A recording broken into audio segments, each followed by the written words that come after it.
Welcome back to Scary Stories Sunday. I am your host, Zach Shadows, and in today's episode, we learn about a life lesson that everyone should learn. Yes, Reddit user Aggie the Jeeper proclaims to us, don't hike alone after dark. I love hiking, or at least I used to.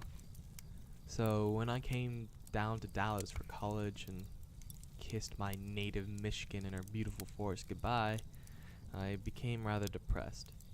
Yes, I know Dallas has a lot of hiking trails, but they're all paved. Every single park, at least in North Dallas, and I'm not driving through the city if I can avoid it. And frankly, hiking on a paved trail is no better than walking in circles around a parking lot. So when I found a park full of unpaved mountain bike trails, I naturally jumped on the opportunity to do some real hiking.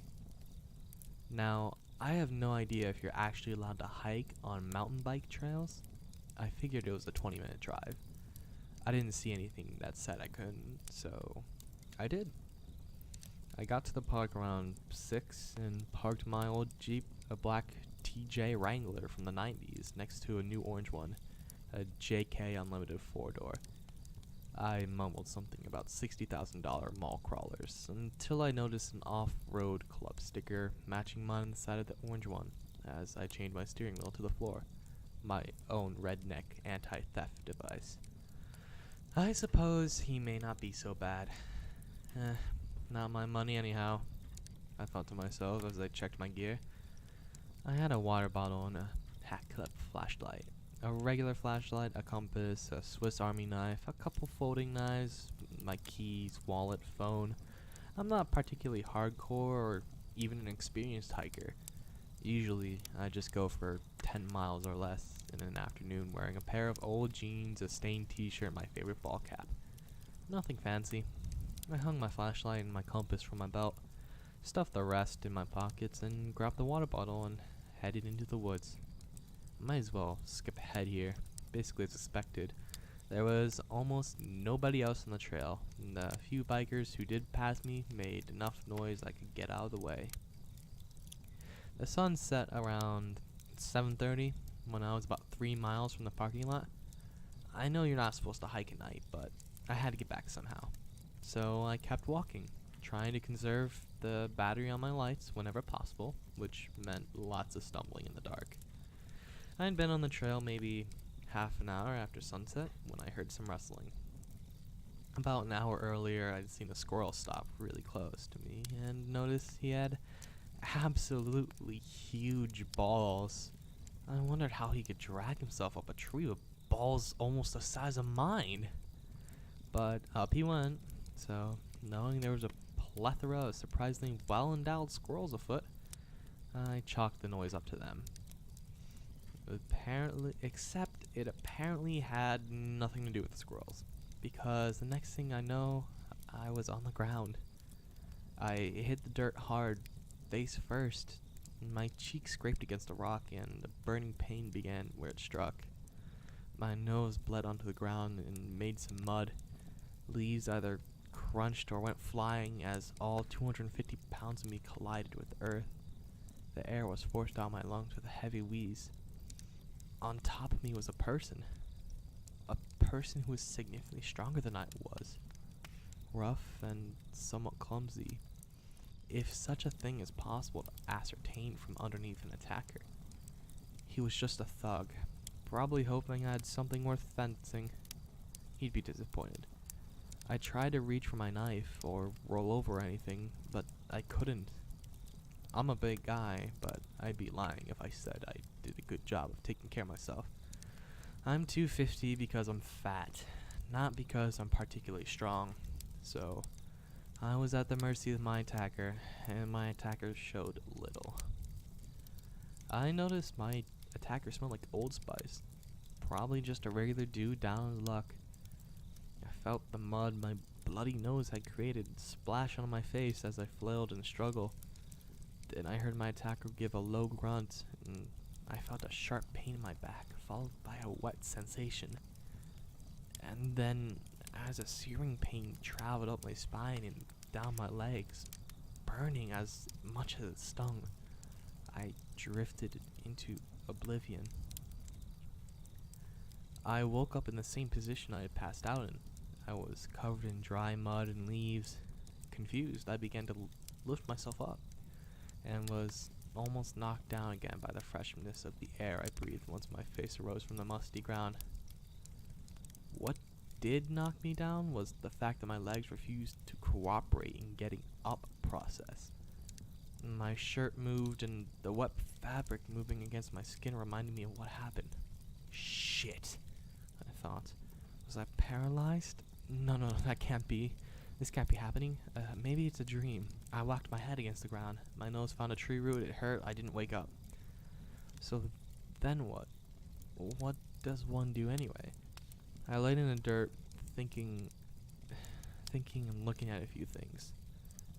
I could see from my face down position, I saw another squirrel. I heard birds chirping in the trees around me. I continued to breathe in the wet, dank smell of leaves. I probably lay there for an hour, awaiting my death, until I finally pulled myself together and began to drag myself right side up. I slowly, painfully began to reach my hand around the small of my back. I felt something wet pooling in the small of my back. I brought my shaky hand to my face. Blood. I'd been stabbed. My worst fear realized, but there's nothing I could do. I had to keep moving. Survival was the important part now, so I checked my pockets. Empty. Totally empty. Shit. Been robbed. Not that I was carrying anything valuable. The important part is that my phone was gone, though. Shit. Well, that leaves only two courses of action. Lay here yelling and hoping to be found until I die, or try to get out. I vaguely remember the trail map. Thankfully, being a mountain bike trail with only one parking lot, every trail was a loop. So all you had to do was get back and follow the trail far enough. So I set about the process of getting there. I plopped my hand on the ground with a thud. Pushing upwards, I found that I could push myself onto my side. There, I could survey the trail. Finally able to see something besides leaves, I saw that it was bright daylight. Probably morning. If the angle and intensity of the light was any indication, that meant I hadn't been out very long. That meant there wouldn't be anyone looking for me. Unless a biker happened by, unlikely on a Monday, I wasn't going to be found. My only hope was to get back to my Jeep. But what then? I can't drive like this, I thought, and it was true. If my legs didn't start cooperating soon, not only would working the gas and brake be near impossible, I couldn't even push the clutch to get moving. I'll think about that later. I need to get where I can be found instead of out in the woods somewhere. So, I threw my weight over the side and rolled onto my back. I found I could sit up, albeit with great pain. So I did, and then sought to adjust my legs. Sitting up, I was able to twitch my legs. At least I wasn't paralyzed. Must have been the pain that kept me from moving before. So I rooted through my pockets one more time, saying a silent prayer that I would find some form of pill in my pocket that I could take to feel even slightly less pain. I did. One small, very worn ibuprofen at the bottom of my jean pocket in a pile of lint. I was so thrilled I swallowed the entire handful, lint, pocket sand, and pill all at once. Then I set about making my legs work again. After several minutes of trying, I was able to get up on one knee, and after many more, I was able to shakily stand. But I fell again. I repeated this 2 more times before finally dragging myself to my feet the final time, cursing up a storm through the pain as I did. And then it was time to decide a route. I remembered roughly the way I came, and I couldn't have gone back, but the trail was several miles long, and I was pretty sure I was much more than halfway through. So I decided to press on. I slowly hobbled my way through the trails, occasionally yelling in hopes that someone was around me to hear me. At one point, I had to go down a hill so steep I could never have held my balance, so I sat down and slid on my butt. Getting back up after that was a chore for sure, but I kept moving. Eventually my strength began to fade. I'd been slowly moving for hours. The sun had passed midday a long time ago. I had started tripping a lot, and each time it was harder and harder to get back on my feet. I knew there was little chance I'd make it through the trail. I was still on the wrong side of Rowlett Creek. I couldn't see a crossing anywhere. On either side of the creek, which the trail had been following, were sheer 20-foot walls of dirt and rock. I had no chance of making it to the other side except by the trail. But then I saw it. A telephone pole, barely visible through the trees. Where telephone poles are, cleared land, and eventually city streets are. I decided to meander my way towards it, leaving the trail. More minutes ticked by. I could see the tree line now, but the sun was setting. I had almost made it out of the woods and onto the empty plain with the poles when I caught my boot on a tree root and tripped one last time. I didn't have the strength to get up, so I crawled towards the telephone pole.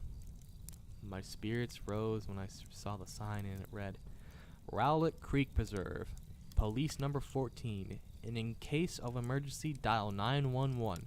No unauthorized motorized vehicles allowed per City of Garland ordinance. I have that sign permanently burned into my memory, for I continued to stare at it as I crawled towards it. Police number? Maybe there's a call box or a phone attached. I'm out far enough. Some sort of emergency phone would make sense. But no. There was no phone, of course. Dial 911 was meant in use your cell phone that you obviously have sense, and not the here's your phone you can use to dial 911 with sense. Of course, I hate the 21st century sometimes. My strength was failing. I could see a road in the far distance, but it was at least a mile away. I'd never make it, so I laid face down in front of the telephone pole, staring at that damn sign and shuttled myself hoarse for hours. And then it was dark, and I was tired, and it went darker. I woke up in a hospital bed with my legs elevated and a large bandage across my lower torso. My friend Mark was in the room with me. Of course, I told him I planned to go hiking in Rowlett. He must have come and found me. How did you know to come looking for me? I inquired of Mark.